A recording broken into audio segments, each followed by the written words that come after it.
Once upon a time, in a land far, far away, nestled between towering mountains and deep, enchanted forests, there was a kingdom unlike any other. This kingdom was known as the Kingdom of Dreams, for it was said that every dream that ever came to be was born within its borders. The Kingdom of Dreams was ruled by a wise and just king named Oberon and his queen, Titania. Together, they were beloved by their people, for under their rule, the land flourished and peace reigned supreme. King Oberon and Queen Titania had everything they could ever wish for: wealth, power, and the adoration of their subjects. But there was one thing they lacked, something that all their riches and power could not grant them: a child. For years they had prayed and wished for an heir to the throne, but their prayers seemed to go unanswered. This sorrow weighed heavily on the queen, who would often gaze out of the palace window, watching the children of the kingdom play, and dream of the day when she would hold her own child in her arms. One day, as Queen Titania walked through the palace gardens, she came upon an ancient, gnarled tree. This tree was known as the wishing tree, for it was said that those who whispered their deepest desires to it would have their wishes granted. Desperate, the queen approached the tree, knelt before it, and whispered her wish. "O wishing tree, grant me a child, one who is kind and good, and who will bring joy to our kingdom." To her amazement, the wishing tree's branches began to tremble, and a soft, glowing light emerged from within its trunk. The light grew brighter and brighter until it took the shape of a delicate fairy, no taller than a hand. The fairy had wings that shimmered like the morning dew, and eyes that sparkled like the stars. "Queen Titania," the fairy said in a voice as soft as the wind, "your wish has been heard. You shall have a child, but know this: your child will be born under a curse. A wicked witch who dwells in the dark forest has cast a spell upon your unborn child. On her 16th birthday, she will prick her finger on a spindle and fall into an eternal sleep from which she can only be awakened by true love's kiss." The queen's heart sank at the fairy's words, but the fairy continued, "Do not despair, for there is hope. If you can find the 3 magical gifts hidden in the kingdom before your daughter turns 16, the curse can be broken." With that, the fairy vanished, leaving the queen both overjoyed and fearful. True to the fairy's words, Queen Titania soon found herself with child, and 9 months later, she gave birth to a beautiful baby girl. The child was named Aurora, for she was as lovely as the dawn. The kingdom rejoiced, and a grand celebration was held in her honor. As Aurora grew, she became the light of the kingdom. She was kind, gentle, and loved by all who knew her.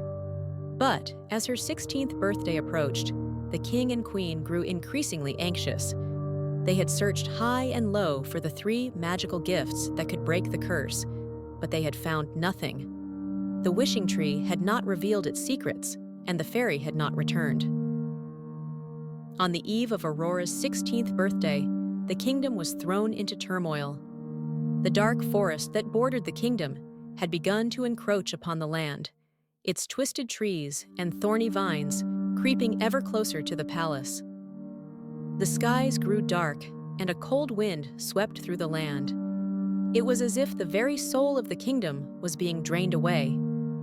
Fearing the worst, King Oberon ordered that every spindle in the kingdom be destroyed, and he had Aurora hidden away in the tallest tower of the palace, guarded by the bravest knights. But despite their best efforts, the curse could not be avoided. On the day of her 16th birthday, Aurora was wandering through the palace when she stumbled upon a hidden room she had never seen before. Inside the room was an old woman, hunched over a spinning wheel. The woman beckoned Aurora closer, and, curious, Aurora approached. As she reached out to touch the spindle, the curse took hold, and she pricked her finger. Instantly, Aurora fell into a deep sleep, and the entire kingdom was plunged into darkness. The curse had taken effect, and no one in the kingdom could wake the sleeping princess. The once thriving kingdom fell into despair, its people consumed by grief. But all was not lost. Far away, in a neighboring kingdom, there was a prince named Philip. He was brave and noble, and he had heard tales of the beautiful princess who had fallen under a curse. Determined to save her, Philip set out on a perilous journey to the kingdom of dreams. He braved treacherous mountains, fought off fierce beasts, and navigated the dark forest that surrounded the kingdom. When Philip finally arrived at the palace, he found it overrun by the dark magic of the wicked witch. Thorns and brambles covered the walls, and the air was thick with despair. But the prince pressed on, determined to reach the tower where Aurora lay sleeping. With his sword in hand, Philip battled his way through the enchanted thorns and defeated the dark creatures that guarded the tower. At last, he reached the top, where he found Aurora lying on a bed of roses, as beautiful as the day she was born. Without hesitation, Philip leaned down and kissed her. As his lips touched hers, the curse was broken. Aurora's eyes fluttered open, and the kingdom was bathed in light. The dark forest retreated, the skies cleared, and the people of the kingdom awoke from their long slumber. The king and queen were overjoyed to see their daughter awake and unharmed, and they welcomed Prince Philip with open arms. The kingdom rejoiced, and a grand celebration was held in honor of the brave prince who had saved them all. Aurora and Philip were married in a ceremony that was attended by all the creatures of the enchanted forest, and they lived happily ever after. The kingdom of dreams was once again a place of light and joy, and the story of the sleeping princess and the brave prince who saved her was passed down through the ages, becoming the most famous fairy tale in all of history.